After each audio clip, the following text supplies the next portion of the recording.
네, 인사드리겠습니다. 저는 강원대 한문교육과에 있습니다. 안선이라고 합니다.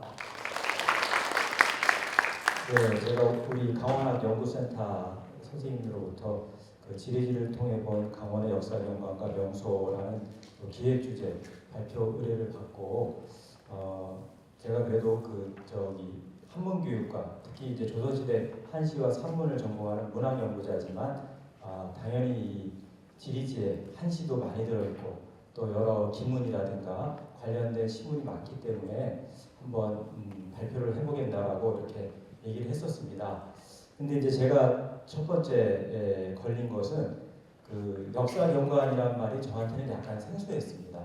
제가 역사 전공자도 아니고 또 그 문학 전공자이다 보니까 경관이라는 말은 많이 들어봤는데 또 명승이라는 말을 많이 들어봤는데 역사 경관은 뭘까라는 조금 궁금증이 생겼습니다. 그래서 그 역사 경관이라는 말을 이제 리스트에 놓고 검색을 해보니까 몇 개가 나오긴 나오는데 그 역사 경관이라고 이렇게 단어가 검색되는 경우는 잘 없고 역사 문화 경관 뭐 이렇게들 많이 거론이 되더라고요. 그래서 그러면 이거는 역사하고 문화 그리고 경관 이 세 마리의 단어가 합쳐진 건가 이런 생각을 하면서 이제 조금 더 자세히 이제 찾아보려고 했습니다. 어쨌든 오늘 역사 지리지를 통해서 우리 조선시대 지리지를 통해서 제가 그 강원도의 역사 경관과 명소에 대해서 한번 식사이라든가 어떻게 이 지리지를 읽는 게 좋을까 역사 경관의 측면에서 그렇게 한번 얘기를 해보겠고요. 그 다음에 현재 역사 경관과 명소를 탐색하는 데 있어서 지리지를 어떻게 활용하면 좋겠고 또 한계는 어느 지점에 있을까 향후 우리가 이런 점을 어떻게 극복하면 좋을까라는 것을 간략하게 제시해보고자 합니다. 아까도 말씀드렸듯이 역사경관이라는 개념이 저한테 선뜻 다가오지 않아서 찾아보니까 건축학회에서 오랜 기간 동안 이어져온 사적이나 민가, 거리, 마을 등의 풍경과 전망 이런 얘기를 했었고 또 경관은 여러분도 알겠지만 자연물과 인공요소가 결합된 것 얘기했는데 역사문화경관이라는 말이 그래도 가장 적합하지 않을까라는 생각을 했습니다. 자연환경 플러스 사회경제 문화적 요인이 조화를 이룬 공간이라고 할 수 있을 것 같은데 이 자연유산의 보존 및 활용에 관한 법률에 이렇게 정의를 하고 있더라고요. 그래서 예를 들자면 우리가 이제 경포나 경포대 같은 경우에 거기 경포 호수와 동해 바다가 보이고 이 언덕이 있죠. 경포대라는 언덕이 있는데 거기에 또 이제 정각이 이렇게 건물이 있으니까 그 자연환경 플러스 또 그런 어떤 문화적인 요인을 갖고 있는 그 건축물이 함께 결합되어 있는 그런 공간 정도로 저는 이해를 했었습니다. 제가 뭐 잘 알지도 못하는 그 아까 자연유산에 관한 법률 또 문화유산에 관한 법률 이런 것들을 이 서문에서 거론하는 이유는 여러분도 뭐 다 아시겠지만 조선시대 지리지에 기록되어 있는 소위 이른바 역사경관과 명소라는 게 이 국가적 차원에서 또 혹은 우리 그 시대를 살아갔던 사람들이 암묵적으로 공인하고 반드시 기록해야 된다. 이거는 이제 하나의 역사경관이고 명소고 유산으로서 인식한 것이 아닌가, 공인한 것이 아닌가라는 생각이 들어서 그렇게 했습니다. 아마도 그 전통이 지금까지 이어져 왔기 때문에 자연문화유산, 역사유산, 문화유산 이렇게 법률적으로 공인하는 것과 마찬가지로 이 조선시대 지리지도 그런 역할이 충분히 가지고 있다라는 접근을 해봤습니다. 제가 이제 주요하게 다룬 조선시대 지리지는 아까 우리 이기봉 선생님께서도 자세히 말씀해 주셨고 또 그 역사적 위상이나 내용의 체계나 이런 측면에서 가장 최고의 지리지라고 할 수 있는 동국여지 승남 그 다음에 조선 후기 영조 때 그 읍지를 그냥 이렇게 단순히 모은 거긴 한데 여지도서 그 다음에 강원도의 읍지를 또 모은 것이죠. 그 19세기 초반에 모은 감동지 요 세 개의 지리지를 주로 참고를 했습니다. 그 중에 이제 가장 그 체계적이고 기본이 되면서 모든 다른 지리지의 하나의 표준이 되었던 동국여지 승남에 보면 연역부터 해서 아까 소개해 주셨지만 인물 재현까지 이렇게 여러 가지 항목이 들어가 있습니다. 그 중에 역사경관 및 명소와 관련된 것은 형승 쪽 가장 연역하고 건치연역 다음에 뭐 관원 이런 식의 기본적인 행정구역이 나온 다음에 풍속이후 아마 가장 가깝게 나온 것 같아요. 형승, 그 다음에 산천, 누적, 부루, 고적, 제영조 정도가 우리가 오늘 제가 살펴볼 역사경관 및 명소와 관련된 그 동국여지승남의 조목이 아닐까, 항목이 아닐까 이렇게 생각이 들었습니다. 선행연구를 그래도 우리 이쪽에서 이 강원도의 지리지, 경관, 명소 요 네 가지 키워드를 가지고 제가 선행연구를 찾아봤는데 뭐 아주 많이 있죠. 오늘 저기 제 이후에 발표해 주실 이상준 교수님도 이 분야에 대해서 많이 공부를 또 하시고 좋은 논문 내주셨고, 오늘 또 토론 자장을 맡으신 김풍기 선생님께서도 일찍이 이 지리지를 통해서 어떤 강원도의 명승에 관해서도 좋은 논문을 많이 발표해 주셨습니다. 그 중에 제가 네 가지를 잠깐 가지고 왔는데, 김풍기 선생님이 쓰신 그 동국여지승남 같은 경우에 역시 이제 중앙의 관료문인들, 구체적으로 얘기하면 15세기의 관료문인들이 어떤 시각이 반영된, 중앙에서 바라보는 그런 어떤 시각이 반영된 강원도의 풍속과 뭐 사교 부록 이런 쪽으로 어떤 그 시각이나 관점에 대해서 주로 논의를 해주셨고, 그래서 우리가 이 지리지를 볼 때 거기에 있는 그 서술이나 기술이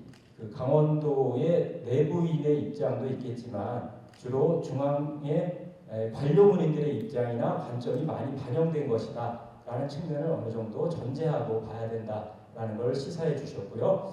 두 번째는 제가 이제 좀 한 10여 년 전에 그 조선시대 지리지, 저는 이제 누정문학 전공자인데 누정에 관한 것들을 좀 다 이렇게 좀 데이터베이스를 만들어 보고 싶어서 아까 정의용 선생님 하셨듯이 장소, 거리 이런 것들을 다 모아본 적이 있습니다. 그래서 307개 정도를 한번 정리해 본 적이 있었고, 또 이상규 선생님께서는 이제 관동지를 가지고 그 동국여지승남과 비교하시면서 관동지의 특징이 굉장히 동국여지승남에 비해서 유람시나 관련된 시군이 많이 추가됐다라는 것을 좀 밝혀주셨거든요. 그게 하나의 또 저도 분석할 때 굉장히 찬조점이 됐고, 오히려 강원도의 역사경관과 명소와 관련해서는 당연히 동국여지승남을 기준으로 해야겠지만 이 관동지도 굉장히 주요한 문헌으로서 우리가 참고를 할 수밖에 없다는 것을 이것을 통해서 알 수 있었습니다. 마지막 정원조 선생님은 이제 조금 지리지하고 지도를 같이 보시면서 어떤 역사지리 관점과 인문경관에 관련된 또 몇 가지 강원도에 있는 중경로나 영경로, 단종 유적지 같은 것들을 사례로 들어가면서 이 지리지와 인문경관이 어떻게 구축되고 있는가 이런 것들을 좀 밝혀주셨습니다. 그래서 이 선행연구를 좀 바탕으로 해서 제가 논의를 좀 전개했는데요. 먼저 살펴볼 것은 동국여지승남의 역사경관과 명소에 대한 기록하는 방식을 조금 우리가 눈여겨봐야 되지 않을까 이런 생각이 들었습니다. 그 퇴계 이항이 그 선배인 주세붕이 청량상 기행문을 쓰고 난 이제 보여주니까 그 소감을 적은 적이 있는데 이런 얘기를 했습니다. 하늘이 갈무리한 승경과 땅이 감춰둔 빼어난 경관이 바로 선생님의 글을 기다린 이후에 드러났다. 사실 이 아까 말씀드린 자연경관, 자연물 같은 경우는 뭐 인간이 가든 안 가든 그대로 존재하고 있죠. 있는데 그것이 인간에 의해서 발견되고 특히 언어로 기술되어서 후대나 동시대 사람들한테 전해졌을 때 그것이 이제 인문공간으로서 혹은 역사 경관과 명수로서 우리 사람들에게 인식된다는 것이죠. 그래서 중요한 것이 그 자연물도 자연물이지만 거기에 시문이 덧붙여졌을 때 그 공간이 그때서야 의미 있는 공간으로 공간화된다 이렇게 볼 수 있을 것 같습니다. 다들 아시는 거지만 동국여지승남은 그 서거정이 주편자자죠. 책임자인 서거정이 올릴 때 진찬할 때 그 팔도 지지에다가 동문선을 결합시켰다라고 했거든요. 그 성종 9년에 이제 팔도 지리지가 완성이 됐고 또 서거정이 또 주요 편찬자였는데 동문선이 또 같은 해에 완성이 됐는데 왕명에 따라서 지리지 안에 동문선에 있는 한시 시문을 결합시키는 방식으로 이 지리지를 만들었습니다. 그건 뭐 여러 가지 이유가 있겠지만 뭐 마지막에 제역이라고 해서 그 뭐 일종의 그 성대 태평 성대를 친송하기 위해서는 이게 그냥 그 기본적인 지리 정보만 넣어서는 의미가 없다 이렇게 본 거죠. 거기에 시와 문을 넣어야 이 정보가 그때서야 가치가 생긴다 이렇게 본 것 같아요.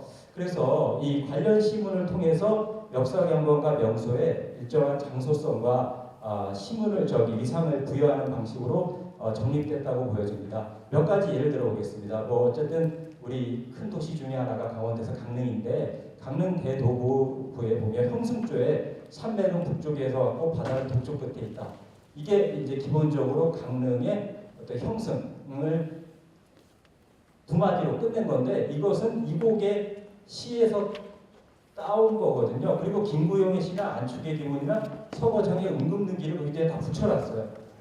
그러니까 이 지리지에서 어떤 자연경관에 의미 부여하는 방식은 전부 그 당시까지 지어진 시 중에 가장 대표적인, 좀 김풍희 선생님 말씀으로 하자면 조선시대 관료문인들이 주변에서 우리가 대표니까 그 사람들 거를 위주로 해서 이제 갖다 놓고 문헌 자료 근거로 또 삼은 거죠. 오대산 같은 경우도 산천의 진화의 시, 고려 말기의 시인인데 진화의 시를 넣음으로써 그 오대산이 갖고 있는 의미나 위상을 부연시킨 것이죠. 그 다음에 누정조에도 보면 은금노 같은 경우에 서거정의 자신의 기문을 거기다 넣고 그러면서 그 이곡의 동육이나 안축의 관동화조 같은 것들을 읽어보니까 이런 것들이 대단히 중요한 유적지더라 이렇게 기록을 해놨습니다. 그리고 결국은 서거정이라는 편찬자가 그 당시까지 있는 여러 신문 기록을 가지고 이런 역사 경관을 선별한 것이고 그 기록이 있기 때문에 그것을 의미 있는 공간으로 이렇게 지리지에 수록해뒀다. 역으로 생각하면 그렇게 볼 수 있을 것 같습니다. 그래서 이 강원도의 그러면 역사 경관과 명소, 동구 여지승남에 한해서 보면 가장 중요한 글이 무엇이냐라고 했을 때는 이제 두 가지가 걸려 들어올 것 같습니다. 이 서거정은 아까도 말씀드렸지 동구 여지승남의 굉장히 이 주축으로 편찬에 관여했던 사람이고 또 동문서원의 주 편집자였기 때문에 책임자였기 때문에 그 사람이 쓴 시를 보면 그 강원도 도사로 부임하는 사람에게 준 건데 그 가정 이 선생의 동육이 근제 안대부의 와주편을 거론했거든요. 안축의 관동화주하고 이곡의 동육이가 이 금강산과 관동팔경일 때 강원도의 명산과 명소를 많이 거론하고 있고 결국 강원도의 역사 경관과 명소는 거의 이 두 글에 의해서 동구여지승남에 규정됐다라고 보아도 좀 과언이 아닐 것 같습니다. 그 관동화주와 이곡의 동육이는 이제 고려 말에 둘 다 문인이고 또 서거정과는 거리가 멀지 않는 시대에 지어진 글이고 이것이 가지고 있는 영향력은 대단했습니다. 조선시대 문인들은 거의 이 두 문집과 글을 읽으면서 관동을 다 대단히 유람했고 거기에 남긴 기록에 대해서 다시 음미하고 자기가 기록을 덧보태고 이런 방식으로 시문을 창작했습니다. 가장 주목할 건 아까도 말씀드렸지만 서거정이라는 분인 자체가 이 지리지와 동문선의 대표 편찬자였다는 것. 그리고 관동화주와 이 동육이라는 들어있는 시문은 동국여지승남에 검색해 보면 거의 곳곳에 다 인용되어 있습니다. 그러니까 서거정이 이 동국여지승남의 강원도 부분을 명소나 역사 경관 얘기할 때는 거의 이 두 글을 빠짐없이 인용해 두었다 이렇게 볼 수 있을 것 같습니다. 그러면 이제 본격적으로 제가 이제 정리는 해봤는데 세밀한 분석은 못했습니다. 동국여지승남을 기준으로 놓고 여지도도와 간동지를 참고했고요. 아까 말씀드린 형승부터 누정, 재영, 조목 항목을 뽑아서 한번 정리해봤습니다. 일단 기준은 동국여지승남으로 삼았고 여지도사와 간동지에 동일한 내용이 적시되면 이제 따로 적진 않고 차이점 위주로 제가 표를 만들어 제시했고 또 부루 쪽 같은 경우는 이제 조선시대 중창된 경우도 많이 있지만 대개 신라나 고려시대 때를 그대로 계승했기 때문에 자세히 비교 분석하진 않았습니다.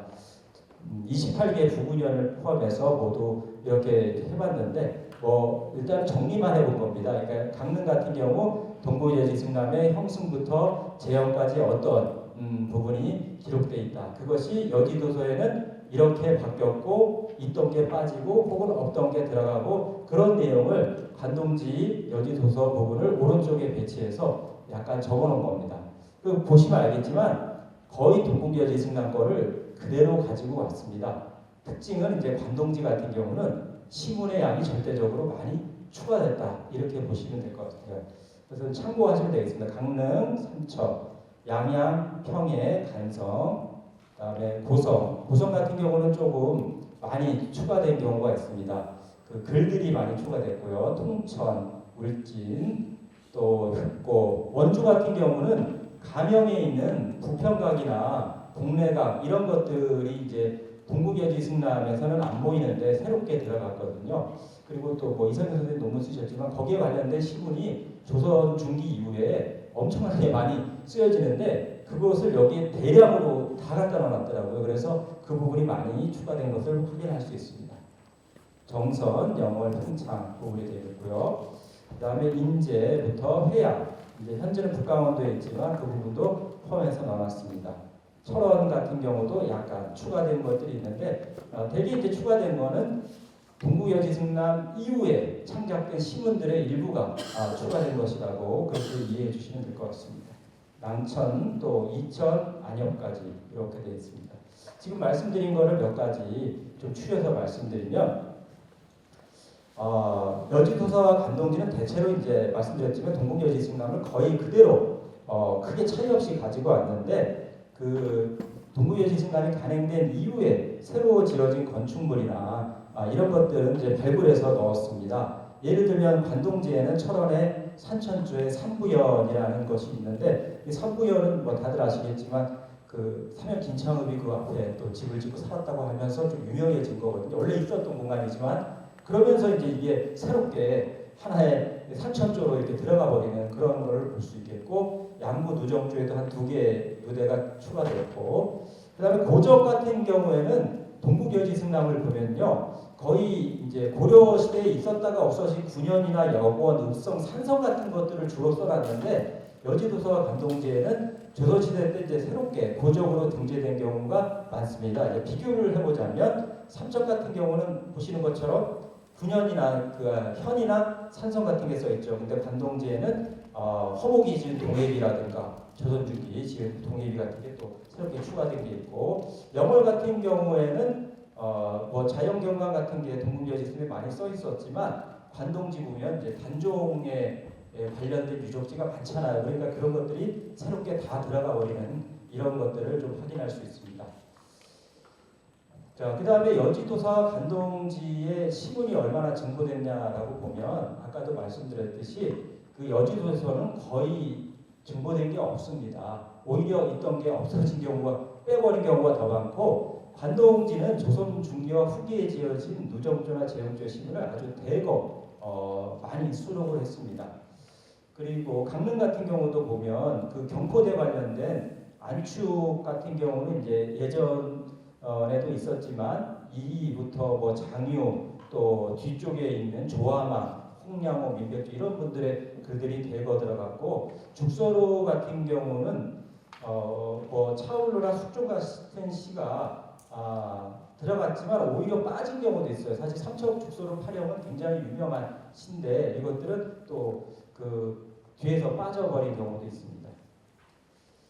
원주 가명의 부속 건물이나 이제 예를 들면 아까도 말씀드렸지만 여지도서 관동지에는 기록이 자세하게 들어갔습니다. 이거는 아까도 이상효 선생님이 쓰신 논문도 있는데 이런 부분들 새롭게 이제 들어갔고요. 또 그것들에 관련된 시나 기문들도 많이 들어갔습니다. 여기 부평각이나 최하교 같은 경우도 새롭게 이렇게 증보된 걸라고 보시면 되겠습니다. 그러면 이제 중요한 거는 동국여지승남이 아까도 우리 이곳에 말씀드린 너무 많잖아요. 그리고 그거를 다 가지고 다니면서 참고할 수도 없고 그래서 그러면 이것을 어떻게 참고했을까 혹은 진짜 신문을 이 문인들은 활용했을까 이런 것들을 좀 찾아봤는데 그 퇴계가 50대 때 충북 단양 일대를 여행하는 기행문을 썼거든요. 그 기행문의 서문에 보면 앞쪽에 보면 이런 얘기를 합니다.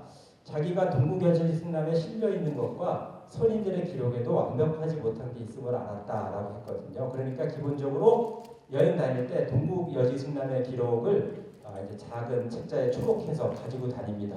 그러면서 이제 루트, 지형을 알아야 되니까 루트도 참고하고 또 이런 것들은 없는데 내가 보기에 굉장히 좋은 경관이다라고 이제 잡아내는 게 새로 발굴하고 발견하는 게 있는 거죠. 그래서 그런 것들은 이런 문인들의 시나 글을 통해서 새로 발굴돼서 새로운 명소나 역사 경관으로 자리매김될 수 있는 단서가 제공이 됩니다. 그리고 송광영 같은 문인은 이제 춘천 부사도 지내고 했는데 이 동료편람이라는 책을 편찬하기도 했습니다. 지금 남겨져 있지는 않지만 동국여지승람에서 이게 55책인데 사책 분량으로 요즘 말로 하면 휴대용 다이제스트를 만들어 가지고 다니면서 본 거죠. 그러니까 자기 나름대로 자기가 필요한 정보만 쏙 빼가지고 만들어서 언제나 휴대하면서 참고한 걸로 보여집니다. 강원도 관련해서는 충주승람이라는 책을 또 편찬하기도 했는데요. 충주승람이라는 책은 그 춘주지라는 우리 지방지 춘천에 읍지가 있습니다. 근데 그 읍지를 보니까 이제 좀 체계가 마음에 안 들었나 봐요. 그래서 동구여지승람의 체제대로 다시 재편집합니다. 왜냐하면 아까도 말씀드렸지만 동구여지승람 체계가 가장 이제 좋고 완벽하다고 본 거죠. 재편집하고 그리고 편집했지만 동국여지승람에서는 또 빠진 명소가 많이 있거든요. 그래서 거기다 추가해 늡니다, 자기가. 그러니까 동국여지승람의 체제로 춘주지를 재편해낸 다음에 거기에 누락된 명승에 관한 시문이나 평가 같은 거를 보충했습니다. 일종의 새롭게 춘천에 관련된 지리지를 자기 나름대로 이제 만든 것이다 이렇게 볼 수 있을 것 같아요. 아까도 이기봉수님도 얘기했지만 조선전기에 그렇게 완벽한 지리지를 만들어 놓고 시대가 변하면 상황도 바뀌고 정보도 바뀔 텐데 왜 조선 후기에는 이것이 잘 되지 않았느냐 봤을 때 아마 여러 가지 이유가 있겠지만 일단 시문을 증거하는 문제로만 좀 좁혀보면 한두 가지 기록이 남겨져 있습니다. 그 영조 숙종 때 영의정 최석정이 동국여지승람의 시문을 좀 보완하고 동문선도 편찬된 지 너무 오래됐기 때문에 이것도 증거하자라고 건의해서 숙종이 그렇게 하라고 제가를 해뒀습니다. 그래서 최석정은 우리나라 문집을 조사해서 관련된 시문을 이제 뽑아서 거기에 다 넣어보려고 했던 시도를 했습니다. 그때 이제 최석정은 이현석이라는 그 문인 관리에게 시켜가지고 작업을 맡겼는데 결국은 이제 완성하지는 못했어요. 이유는 뭐냐면 이현석은 이제 이런 얘기를 합니다. 여기에 시와 문을 넣는 거는 넣을 수 있는데 그래도 이게 이제 누가 잘났다, 누가 못했다라는 평가, 역사적 평가의 말은 들어가지 않지만 후손이나 제자들이 보면 누구 시는 넣어주고 누구 시는 뺐다. 이런 게 이제 나오는 거죠. 그러면 이제 권력 관계에 의해서 이게 일종의 분란이 일어날 수 있다 이렇게 본 겁니다. 뭐 그런 사례, 허균의 국조시설 같은 것도 그것 때문에 이제 불태워진 경우도 있고 하기 때문에 그래서 결국은 이제 완성을 못합니다. 그래서 제가 아까 처음에 시작할 때 그 지리지의 역사 경관이랑 신문이 들어가는 거는 그냥 그 편찬자가 넣은 것도 있지만 국가적 공인이나 암묵적으로 이거는 공식적인 걸로 문화재 특급으로 인정받은 거야 이런 게 있기 때문에 함부로 이것을 넣었다 뺐다 하는 것이 쉽지 않다는 것을 또 시사하기도 합니다. 요즘도 아마 저는 문화재유산 관련된 거를 직접 해보지 못했지만 아마 이걸 유산으로 설정할 건가 말 거라는 걸 가지고 그 많은 논쟁을 하는 것과 비슷해 보이고요. 당연히 이제 우리 지리지는 활용할 가치가 많고 합니다. 춘천의 소영정에 가면 김시숙 씨가 이렇게 들어가 있습니다. 그리고 여러 가지가 들어가 있는데 이거는 왜 들어가 있냐면 관동지에 실제로 김시숙 씨가 김창욱이 글씨로 써서 걸었다는 기록이 있거든요. 그래서 지금 우리 문화원에서 복원할 때 이 시를 거기에 걸 수 있었습니다. 그러니까 하나의 문화유산의 복원이나 새로운 컨텐츠 창출할 때 이 지리지가 굉장히 중요한 자료로서 활용이 될 수 있다. 근데 또 한계점도 분명히 있습니다. 지금 우리 춘천 말고 화천에 가면 고군무복이 유적지도 좀 남아있기도 하고 바위에 글씨도 써있고 지금도 뭐 화천에서는 굉장히 좋은 문화유산으로 자연경관으로 띄우고 있는데 그런 내용은 관동지나 어디에도 없거든요. 그래서 결국은 이것이 지리지의 증보가 되지 않고서는 또 역사경관으로 자리 잡기는 어렵다. 또 하나의 사례를 들면 삼척이 1960년대 진주지를 만들었는데 그거 보니까 이제 기존에 지리지 것도 갖다 넣고 또 신문도 갖다 넣어서 좀 많이 증거하려고 노력을 했더라고요. 그래서 결국 우리에게 주어진 과제가 지금 그냥 과거 것을 활용하는 것도 있지만 새롭게 이 지리지급으로 동국예술원급으로 만들지 못하더라도 꾸준한 증거나 그 혁신은 개선을 해야 되지 않을까 그런 생각이 들었습니다. 네, 이상으로 발표 마치겠습니다. 감사합니다. 네, 감사합니다.